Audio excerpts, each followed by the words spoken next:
जय जय जय, हर हर महादेव, जय शिव शंकर भोलेनाथ, श्री शिव महापुराण, नमो नमः।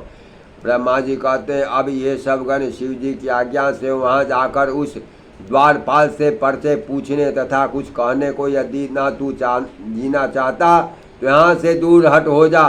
इस पर गणेश जी क्रोध में हाथ में दंड लिए उन गणों से निर्भय होकर बोले, तुम सब यहाँ से चले जाओ, मेरा विरोध करना अच्छा नहीं।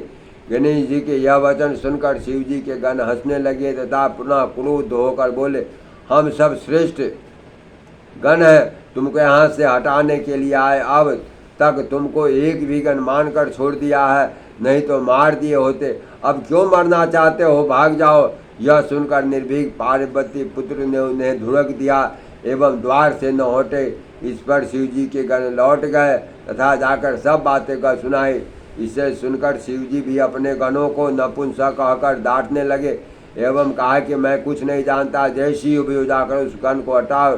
वे गण फिर लौटकर द्वारपाल से पूछने लगे, तुम कौन हो तथा यहाँ पर क्यों स्थित होता है, तुम्हें किसने स्थापित किया है, क्यों मारना चाहता हो, भाग जाओ, नहीं तो मैं अभी तेरे प्राण ले लूँगा। यह सुन गणेश जी कुपित होकर अपने हाथों में लाठी उठाकर उन्हें कहने लगे, गणों को डांटने मारने लगे और यह कहने लगे कि भाग जाओ, नहीं तो मैं अभी तुम्हें अपना उग्र पराक्रम दिखाता हूँ।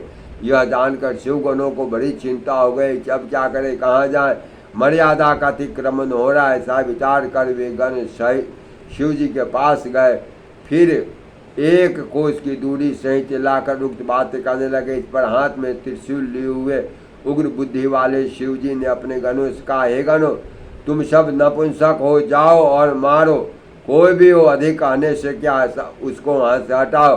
पर उन गणों ने फिर पार्वती मंदिर पर उस द्वार के पाल के पास आकर हटने को कहा। गणेश जी ने कहा, मैं माता पार्वती का पुत्र हूँ, कदापि नहीं हट सकते। इतने में द्वारपाल से हो हल्ला सुनकर पार्वती जी ने अपने सखी को भेजा और देखा कि वहाँ पर क्या हो रहा है। सखी ने देखकर सब वृत्तांत माता पार्वती से कहा। साथ ही यह भी कहा, अच्छा हुआ जो नहीं आने दिया, अन्यथा शिव जी तो मर्यादा बिना कहे सुने अंदर घुस आया करते हैं। हे देवी, तुमको अपना मान नहीं छोड़ना चाहिए। पार्वती जी ने कहा, ठीक है, परंतु अब यह तो देखो, क्षण भर के लिए मेरा पुत्र द्वार पर स्थित न हुआ था तो उनके गण आकर जबरदस्ती करने लगे, फिर मैं विनय तथा नम्रता को क्यों अपनाऊं। यह विचार कर पार्वती जी ने एक सखी को दरवाजे पर भेजा। उसने आकर गणेश जी से कहा, हे बद्रे, तुमने ठीक किया, तो उन्हें बल से घुसने नहीं दिया, तुमको ये सब गण जीत नहीं सकते, उससे शत्रुता की भी कोई बात नहीं है।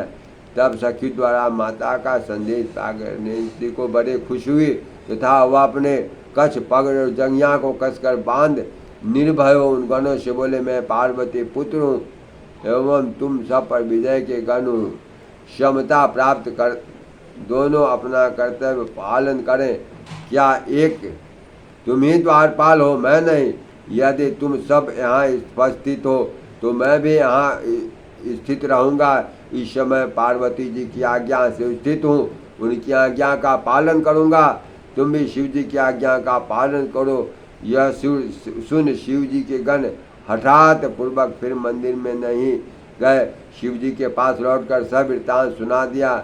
यह सुन शिव जी लौकिक गति का आश्रय ले लिया और अपने गणेश से बोले, अच्छा तो अब युद्ध न करो, क्योंकि तुम सब हमारे गण हो, वह पार्वती का गण है, परंतु विनय करने से भी लोक में हमारी अप्रतिष्ठा होगी तथा सब यही कहेंगे, शिव जी स्त्री के वश में, इस कारण अब नीति युक्त कार्य करो। वह गण अकेला तुम सबके आगे क्या पराक्रम दिखाएगा?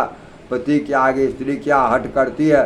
यदि पार्वती हट करेगी तो अवश्य हट का फल पाएगी।